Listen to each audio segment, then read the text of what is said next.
Hi hello welcome to Blasters arena. ഇന്ന് Indian super ലീഗിൽ നടക്കുന്ന മത്സരത്തിൽ കേരള ബ്ലാസ്റ്റേഴ്സിന്റെ എതിരാളികൾ ജംഷഡ്പൂർ FC ആണ്. ഇന്ന് വൈകിട്ട് ഇന്ത്യൻ സമയം 7:30 ജംഷഡ്പൂരിന്റെ മൈതാനത്ത് വെച്ചുകൊണ്ടാണ് ഈ ഒരു മത്സരം നടക്കുക. ഈ മത്സരത്തിന് മുന്നോടിയായി നടന്ന പ്രസ് കോൺഫറൻസിൽ കേരള ബ്ലാസ്റ്റേഴ്സ് താരങ്ങളെ പ്രതിനിധീകരിച്ചുകൊണ്ട് പങ്കെടുത്തത് പ്രതിരോധ നിര താരമായ മിലോസ് ഡെൻസിച്ച് ആയിരുന്നു. ഒരുപാട് കാര്യങ്ങളെക്കുറിച്ച് അദ്ദേഹം സംസാരിച്ചിട്ടുണ്ട്. ഏതായാലും കഴിഞ്ഞ സീസണിലെ പ്രകടനത്തിനും ഈ സീസണിലെ ഇതുവരെയുള്ള പ്രകടനത്തിനും ഇനി പ്രസക്തി ഇല്ല എന്നാണ് അദ്ദേഹം പറഞ്ഞിട്ടുള്ളത്. കഴിഞ്ഞു പോയതിന് ഇനി പ്രസക്തി വരാനിരിക്കുന്നതിൽ മാത്രമാണ് തങ്ങൾ ശ്രദ്ധ കേന്ദ്രീകരിക്കുന്നത് എന്നും ഡ്രിൻസിച്ച് പറഞ്ഞിട്ടുണ്ട്. അദ്ദേഹത്തിൻ്റെ വാക്കുകൾ ഇങ്ങനെയാണ്: കഴിഞ്ഞ വർഷം സംഭവിച്ചതിനും ഈ വർഷം ഇതുവരെ സംഭവിച്ചതിനുമൊക്കെ ഇനി യാതൊരുവിധ പ്രസക്തിയും ഇല്ല. ഞങ്ങൾ ഇപ്പോൾ വരാനിരിക്കുന്നതിന് മാത്രമാണ് മുൻഗണന നൽകുന്നത്. ഇതൊരു മികച്ച ആഴ്ചയായിരുന്നു.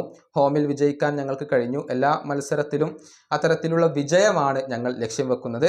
ആക്രമണവും പ്രതിരോധവും ഒരുപോലെ മികച്ചതായിരിക്കണം. ഈ മത്സരത്തിന് വേണ്ടി ഞങ്ങൾ നന്നായി തയ്യാറെടുത്തിട്ടുണ്ട്. കോച്ചിങ് സ്റ്റാഫ് മികച്ച രൂപത്തിലാണ് കാര്യങ്ങളെ കൈകാര്യം ചെയ്തിട്ടുള്ളത്. അതെല്ലാം കളിക്കളത്തിൽ പ്രകടിപ്പിക്കുക എന്നുള്ളതാണ് ഞങ്ങളുടെ ലക്ഷ്യം. ഇതാണ് മിലോസ് ഡ്രിൻസിച്ച് ഇപ്പോൾ പറഞ്ഞിട്ടുള്ളത്. ഏതായാലും ബ്ലാസ്റ്റേഴ്സിനെ സംബന്ധിച്ചിടത്തോളം ഡിഫൻസിൽ തിരിച്ചടി ഏൽപ്പിക്കുന്ന ഒരു കാര്യം സംഭവിച്ചിട്ടുണ്ട്. ഹോർമിപ്പാം 4ാമത്തെ യെല്ലോ കാർഡ് കഴിഞ്ഞ മത്സരത്തിൽ വഴങ്ങിയിരുന്നു. അതുകൊണ്ട് തന്നെ ജംഷഡ്പൂരിനെതിരെയുള്ള മത്സരത്തിൽ ഹോർമിപ്പാം കളിക്കില്ല. ഡിഫൻസിൽ എന്ത് മാറ്റങ്ങളായിരിക്കും TG പുരുഷോത്തമനും അതുപോലെ തന്നെ തോമസ് ടോർസും ചേർന്നുകൊണ്ട് വരുത്തുക എന്നുള്ളതൊക്കെ കാത്തിരുന്നു കാണേണ്ട കാര്യമാണ്. ഈ വീഡിയോയുടെ അവസാനിപ്പിക്കുന്നു. അടുത്ത വീഡിയോയുമായി വീണ്ടും കാണാം.